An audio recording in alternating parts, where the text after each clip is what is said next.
नमस्कार मित्रांनो, तर आज शिवजयंतीनिमित्त गावामध्ये जिल्हा परिषद शाळेमध्ये शिवजयंती साजरा करण्यासाठी सगळे जमलेलो आहोत।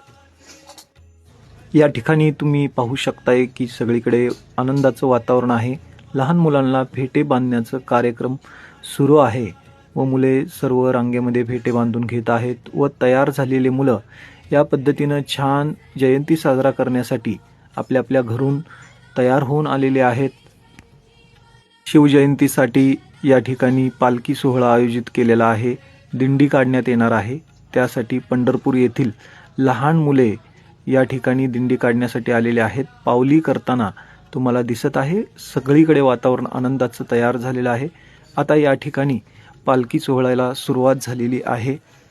गावाला प्रदक्षिणा घालत या पद्धतीनं दिंडी गावातून जात आहे।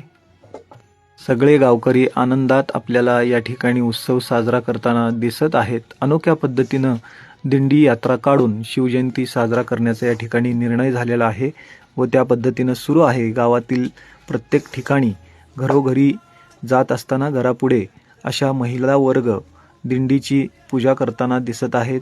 औक्षण करून या ठिकाणी आम्ही आता मंदिराजवळ आलेलो आहोत। हे हनुमान मंदिर व त्यानंतर हे आहे ते अंबाबाईचं मंदिर। या अंबाबाईच्या मंदिरामध्ये पालखी विश्राम केलेली आहे। पालखी विश्रामानंतर पुन्हा मूळ ठिकाणी पालखी रवाना होत आहे। या पद्धतीनं आपण पाहू शकतोय खूप छान पद्धतीनं पालखीला सजवण्यात आलेलं आहे। सगळीकडे भगवमय वातावरण असं झालेलं आहे। त्यानंतर मूळ ठिकाणी ही पालखी आलेली आहे व गावातील सगळे ग्रामस्थ देखील या ठिकाणी आलेले आहेत। त्यानंतर छत्रपतींच्या प्रतिमेचे पूजन करण्यात आले व त्यानंतर छत्रपतींच्या घोषणा देण्यात आल्या।